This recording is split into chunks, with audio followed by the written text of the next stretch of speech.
શ્રીમદ ભાગવત 11મો સ્કંદ 25મો અધ્યાય. ત્રણેય ગુણની વૃત્તિઓનું નિરૂપણ.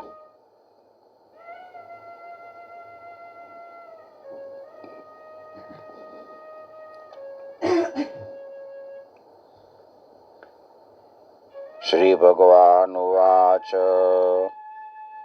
ગુણાનામ સમિશ્રાણામ પુમાન્યેન તથા ભવેત તન્મે પુરુષવર્યેદ મુપધારય સંસતઃ.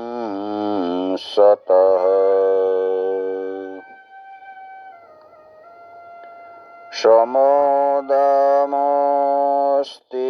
તિક્ષેક્ષા તપસત્યં દયા સ્મૃતિ તુષ્ટિસ્ત્યાગો સ્પૃહા શ્રદ્ધા હૃદયાદિષ્વનિવૃત્તિ.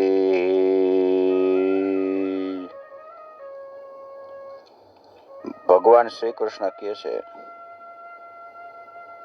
ઉદ્ધવજી, દરેક વ્યક્તિમાં અલગ અલગ ગુણનો પ્રકાશ થાય. એના કારણે પ્રાણીઓના સ્વભાવમાં પણ ભેદ થઈ જાય. કયા ગુણથી કેવો સ્વભાવ બને એ હું તમને કહું. સત્વગુણની વૃત્તિનો સમ એટલે કે મનનો સંયમ, દમ એટલે ઇન્દ્રિયોનો નિગ્રહ, ઇન્દ્રિયો પર કાબુ, એને દમ કહે. સમ એટલે મન ઉપર કાબુ, મન ઉપર સંયમ, દમ એટલે ઇન્દ્રિયનો નિગ્રહ, અને તિતિક્ષા એટલે સહિષ્ણુતા, સહન કરવાનું. વિવેક એટલે જ્ઞાન જાગે. તપ, સત્ય, દયા, સ્મૃતિ, સંતોષ, ત્યાગ, વિષયો પ્રત્યે અનિચ્છા, શ્રદ્ધા, લજ્જા એટલે પાપ કાર્યમાં સહજ સંકોચ થાય, એને લજ્જા કહે. આત્મરતિ, દાન, વિનય અને સરળતા, આવો સ્વભાવ બને. રજોગુણની વૃત્તિઓ છે એમાં ઈચ્છા થાય, પ્રયત્ન કરવાનું મન થાય, ઘમંડ આવે, તૃષ્ણા એટલે કે અસંતોષ રહે, અકળાઈ એટલે ઠસક રહે, દેવતાઓ પાસેથી ધન વગેરેની યાચના કરવાનું મન થાય, ભેદ બુદ્ધિ થાય, વિષય ભોગ, યુદ્ધ વગેરેનો આવેશ જાગે, પોતાની સ્તુતિ ઉપર પ્રીતિ થાય, કોક આપણા વખાણ કરે તો આપણને ગમે, હાસ્ય પ્રભાવ પ્રગટ કરવાનો અને ફળાશક્તિથી જીદપૂર્વક ઉદ્યમ કરવો. આ રજો ગુણ વધે ત્યારે આવી વૃત્તિઓ થાય. તમોગુણની વૃત્તિઓ વધે ત્યારે શું થાય? ક્રોધ, અસહિષ્ણુતા, સહન કરવાની શક્તિ ન હોય, કોક આપણે જરાક ખીજવે તો આપણે તરત જ ક્રોધ ઉભો થઈ જાય. લોભ છે એ તમોગુણનો છે, અસત્ય એ તમોગુણનો છે, હિંસા, યાચના, દંભ, શ્રમ, કલેશ, શોક, મોહ, વિષાદ, દીનતા, નિદ્રા, આશા, ભય અને ઉદ્યમ ન કરવો, આ બધા તમોગુણના છે. બધા તમો ગુણ વધે ને ત્યારે આવા બધા આપણો સ્વભાવ બને. આવી રીતે ત્રણેય ગુણની મોટા ભાગની વૃત્તિઓનું અલગ અલગ વર્ણન કર્યું. હવે ત્રણેય ગુણો મિશ્ર થાય તો કેવી વૃત્તિઓ થાય એ કહું. ત્રણેય ગુણના મિશ્રણથી હું અને મારું આ પ્રકારની બુદ્ધિ જન્મે છે.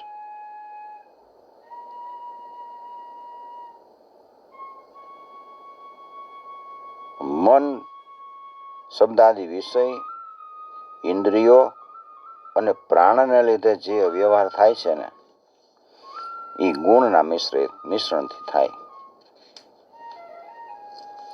જ્યારે માણસ ધર્મ, અર્થ, કામ અને મોક્ષ આ ત્રણ પુરુષાર્થ માટે પ્રયત્ન કરે ત્યારે એને ત્રણેય ગુણની જરૂર પડે.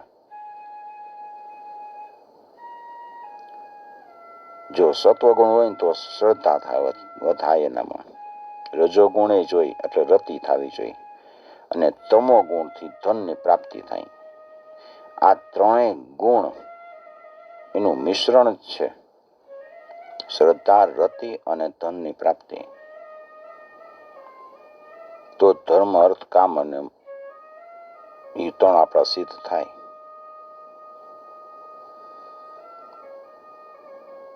જ્યારે સકામ કર્મનો આરંભ કરી ત્યારે ગૃહસ્થાશ્રમમાં નિષ્ઠા રાખીને પોતાના કર્તવ્યનું પાલન કરે. એ સમયે એનામાં ત્રણેય ગુણનું મિશ્રણ જ હોય છે.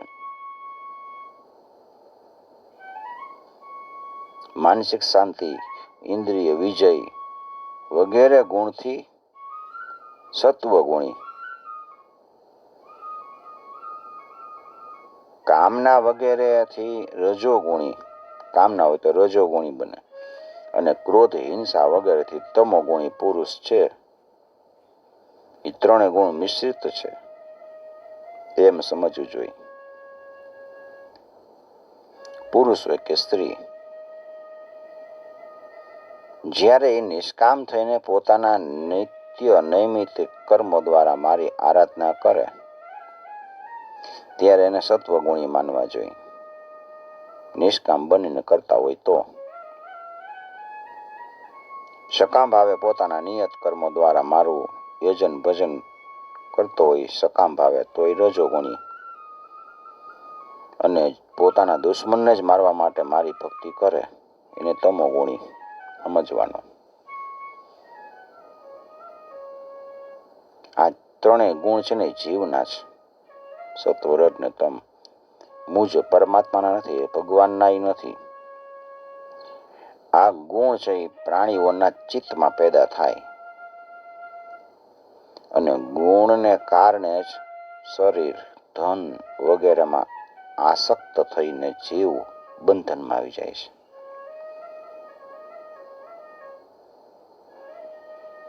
સત્વગુણ છે એ પ્રકાશક છે, નિર્મળ છે, શાંત છે. રજોગુણ અને તમોગુણને દબાવીને સત્વગુણ વૃદ્ધિ પામે. સત્વગુણ વધે ત્યારે સુખ મળે, ધર્મ થાય, જ્ઞાન વગેરે આવી જાય, જ્ઞાનથી યુક્ત થઈ જાય. રજોગુણ છે ને એ ભેદ બુદ્ધિનું કારણ છે. એનો સ્વભાવ છે આસક્તિ અને પ્રવૃત્તિ. આસક્તિ રહ્યા, પ્રવૃત્તિ કરી રાખે. જ્યારે તમોગુણ અને સત્વગુણને દબાવીને એ વધે છે, રજોગુણ વૃદ્ધિ પામે, ત્યારે મનુષ્ય દુઃખ, કર્મ, યશ અને લક્ષ્મીથી સંપન્ન થાય. લક્ષ્મી આવે સાથે દુઃખ આવે, કર્મય કરે, યશય મળે, રજોગુણ આવે ત્યારે. આ રજોગુણ વધે એ બે ગુણને દબાવી દે, સત્વગુણ ને તમોગુણને.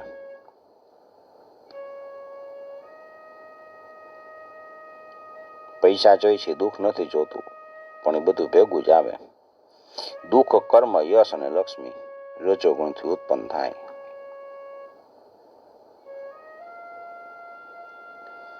તમોગુણ છે ને એ અજ્ઞાન સ્વરૂપ છે.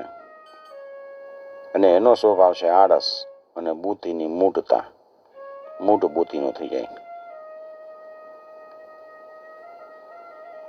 જ્યારે એ વૃદ્ધિ પામે તમો ગુણ, ત્યારે બે ગુણ દબાઈ જાય, સત્વગુણ ને રજોગુણ. તમો ગુણ વધે ત્યારે જાત જાતની તૃષ્ણા જ કરે રાખે.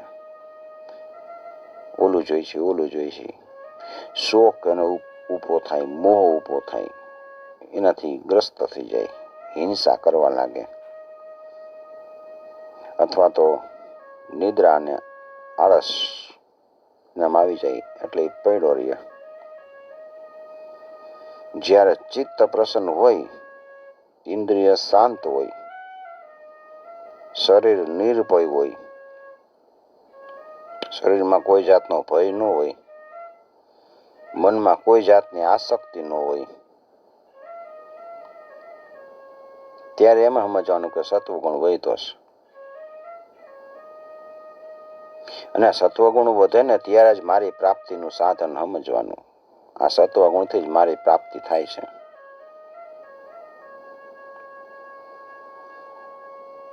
યદા ચિત્તમ પ્રસીદેત ઇન્દ્રિયાણામ ચ નિવૃત્તિઃ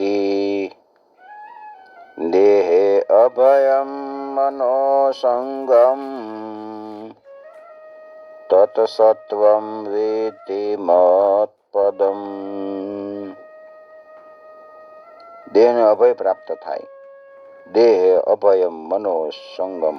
મનો અસંગમ. મન છે એ અસંગ બની જાય, આસક્તિ છૂટી જાય, ત્યારે મને પ્રાપ્તિ કરી લે. સત્વમ વિત્તિ મત પદમ.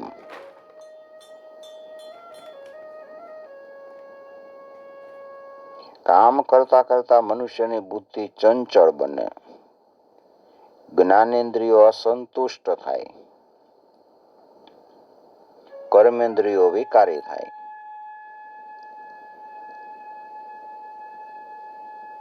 અસ્થિર અને શરીર સ્વસ્થ થઈ જાય. કર્મેન્દ્રિયો વિકારી થાય, અસ્થિર થાય, શરીર અસ્વસ્થ થઈ જાય. ત્યારે એમ સમજવાનું કે રજોગુણ જોર કરે છે. અસંતોષ રહે એટલે રજોગુણ આવી ગયો.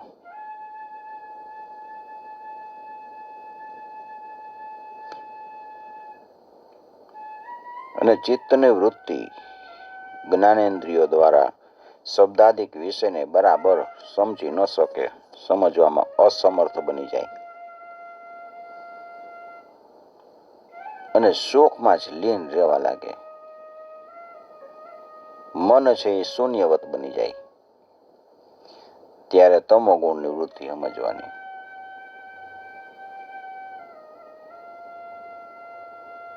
આ ત્રણે ગુણ વધે ત્યારે કોનું જોર આવી જાય? તો સત્વગુણ વધે ને તો દેવતાઓનું જોર વધે, રજોગુણ વધે તો અસુરોનું જોર વધે, અને તમો ગુણ વધે તો રાક્ષસોનું જોર વધી જાય. સત્વગુણથી જાગૃત અવસ્થા આવે, રજોગુણથી સ્વપ્નાવસ્થા. હું આમ કરી લઈશ, હું તેમ કરી લઈશ, સ્વપ્નમાં રાચે, શેખ ચલીની જેમ. શેખ ચલી હતો ને એક જગ્યાએ નોકરી કરતો. પછી એને શેઠે એને કીધું કે આ ઘીનો માથે બહુ ઘણું લઈ જા માટીનું, હું અહીંયા મૂકી આવું. રસ્તામાં વિચાર કરે છે કે મને શેઠ પગાર આપશે ને હું પછી આમ કરીશ ને, એક ગાય લઈશ ને, પછી એમાંથી દૂધ થશે ને, બીજી ગાય લઈશ ને, હું દૂધ વેચીશ ને, આગળ આગળ વિચાર કરી રાખે. મકાન લઈશ ને, ઓલું કરીશ ને, આ કરીશ ને.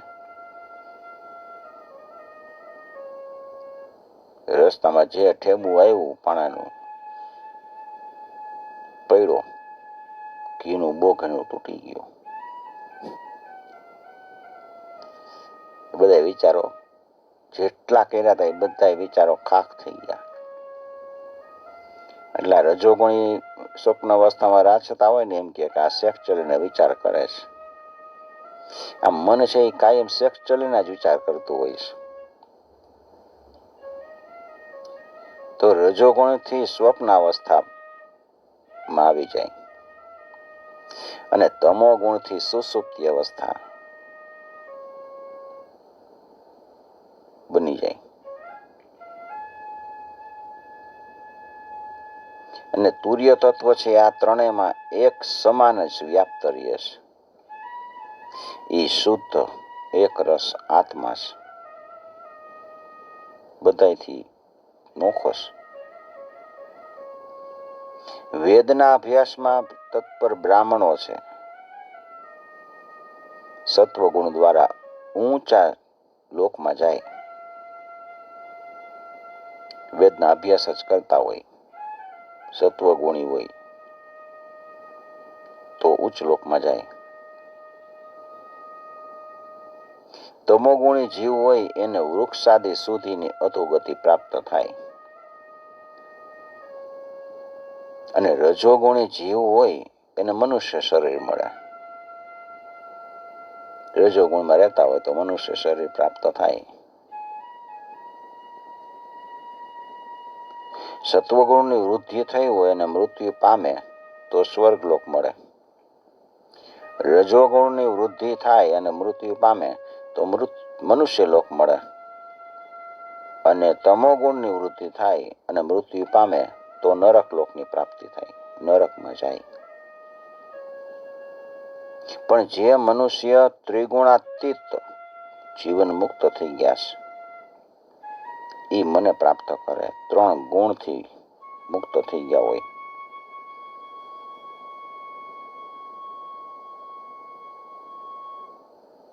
આત્મામાં આવી ગયા હોય, આત્મભાવમાં રમતા હોય, ત્યારે મારા ધામમાં આવે, મને પ્રાપ્ત કરે.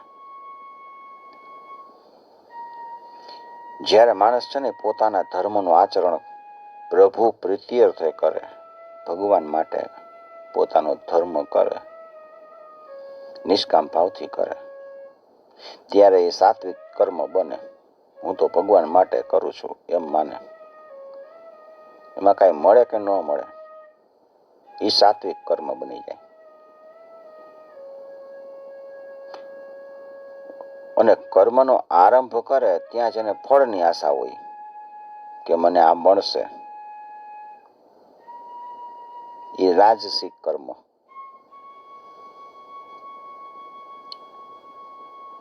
અને જે કોઈ કર્મ કરે એ કોકને હેરાન કરવા માટે જ કરે કે દેખાડો કરવા માટે કરે, એવા ભાવથી કરે, ત્યારે તામસિક કર્મ બની છે.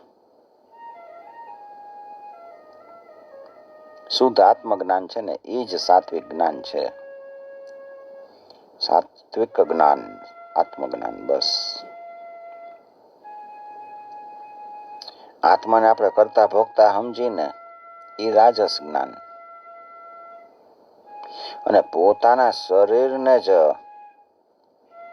આત્મા સમજવો એ તામસિક જ્ઞાન.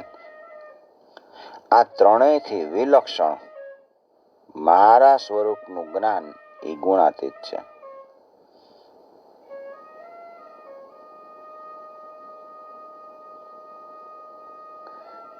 બેઠા બેઠા શરીરને જોતા હોય, શરીરથી નોખા હોય, એ ગુણાતીત.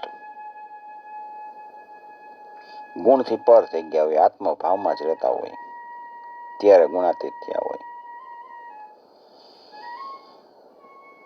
વનમાં રહેવું એ સાત્વિક નિવાસ છે. વનમાં રહેવાનું.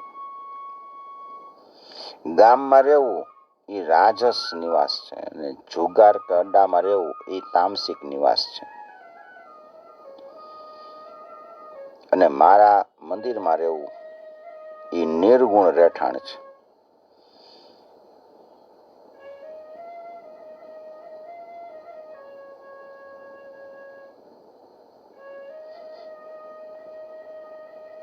અનાસક્ત ભાવથી કર્મ કરતો હોય, કોઈ જાતની આસક્તિ ન હોય, અનાસક્ત ભાવથી જે કર્મ કરે એ સાત્વિક છે. ફળના રાગથી અંધ બની જાય, મને ફળ મળશે, આંધળાની જેમ કર્મ કરે એ રાજસિક. અને શુભાશુભનો વિચાર કર્યા વિના કર્મ કરનાર એ તામસ કરતા છે. આના સિવાય જે મનુષ્ય ફક્ત મારા જ શરણમાં રહી અહંકાર રહિત થઈને કર્મ કરે એ નિર્ગુણ કરતા છે. આત્મજ્ઞાન વિશેની જે શ્રદ્ધા છે એ સાત્વિક શ્રદ્ધા. કર્મ સંબંધી જે શ્રદ્ધા છે એ રાજસ શ્રદ્ધા છે. જે અધર્મ પ્રત્યે શ્રદ્ધા છે એ તામસી શ્રદ્ધા. તથા મારી સેવામાં શ્રદ્ધા છે એ નિર્ગુણ શ્રદ્ધા છે.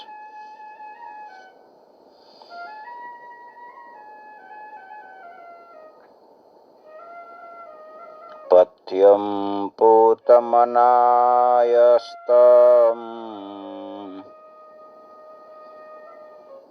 આરોગ્યપ્રદ ભોજન આપણે કરી તો એ સાત્વિક ભોજન, આરોગ્ય વધારે. પથ્યમ પૂતમનાયસ્તમ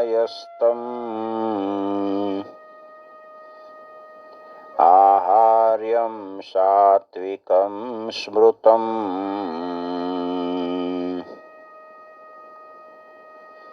પવિત્ર ભોજન અને અનાયાસ પ્રાપ્ત થયું હોય એ ભોજન સાત્વિક છે.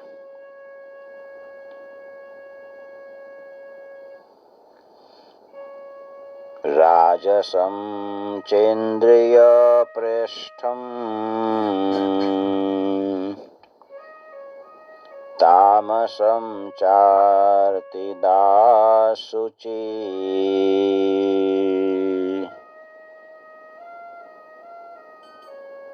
રસેન્દ્રિય અને રુચિકર એટલે કે જીભને ગમે એવો સ્વાદની દ્રષ્ટિએ બનાવ્યું હોય ભોજન એ રાજસ ભોજન છે.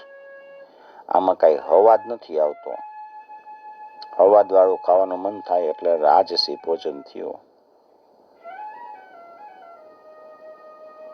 અને દુઃખદ અને અપવિત્ર આહાર એ તામસી ભોજન છે.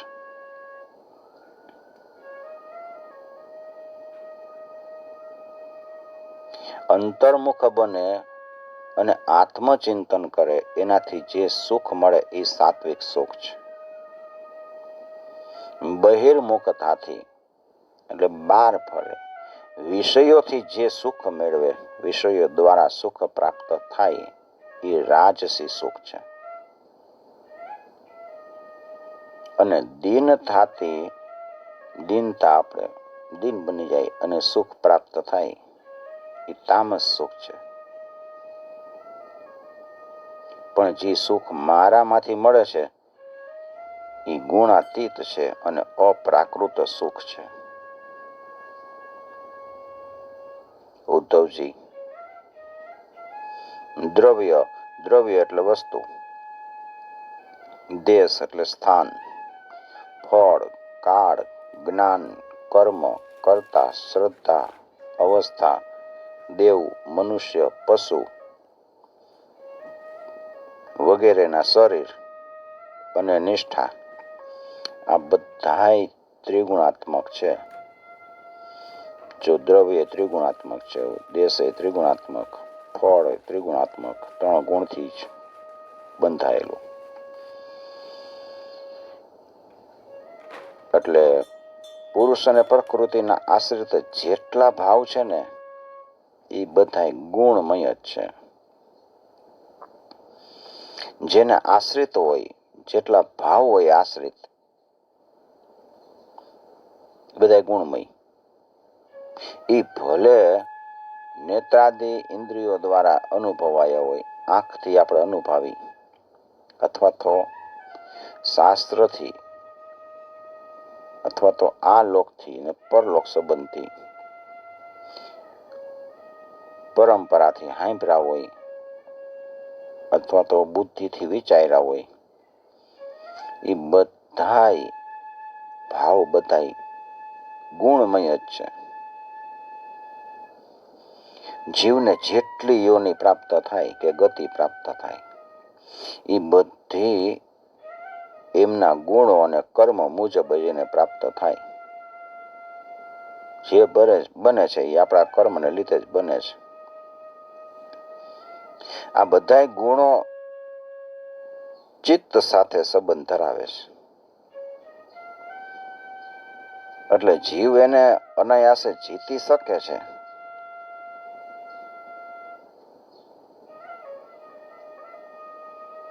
જે જીવ એના પર વિજય પ્રાપ્ત કરી લે એ ભક્તિ યોગ દ્વારા મારામાં સ્થિત થઈ જાય. બધા ગુણ ઉપર વિજય પ્રાપ્ત કરવાનો. એ વિજય પ્રાપ્ત થઈ જાય એટલે ભક્તિ યોગથી મારામાં સ્થિત થઈ જાય. અંતે મારા સ્વરૂપને પ્રાપ્ત થઈ જાય.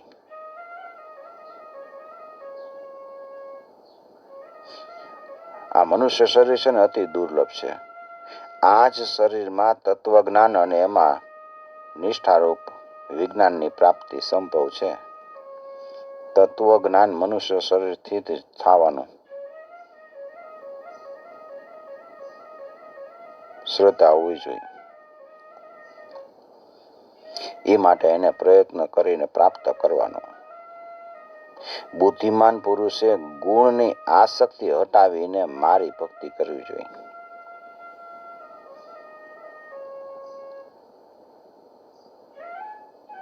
તસ્માદ્ દેહમિમં લબ્ધ્વા જ્ઞાન વિજ્ઞાન સંભવમ ગુણ સંગમ વિનિર્ધૂય મામ ભજન્તુ વિચક્ષણાઃ.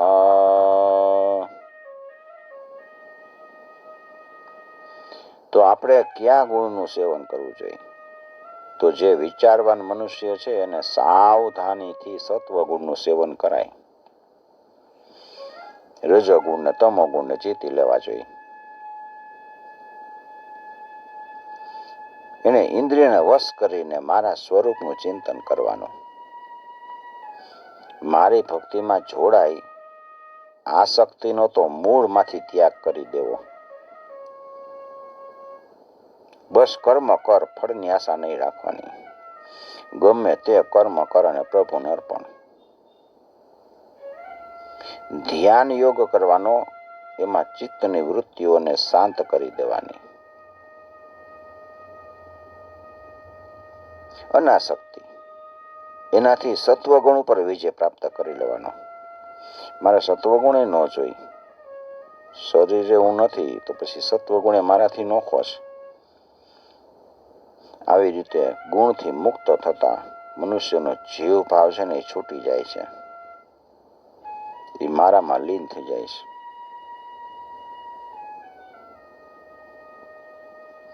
જીવ ભાવથી મુક્ત થઈ ગયેલો જીવ છે એ અંતઃકરણમાં ઉત્પન્ન થનારા ગુણથી મુક્ત થઈ જાય છે. ગુણ અંતઃકરણમાં ઉત્પન્ન થાય એનાથી મુક્ત થઈ જાય.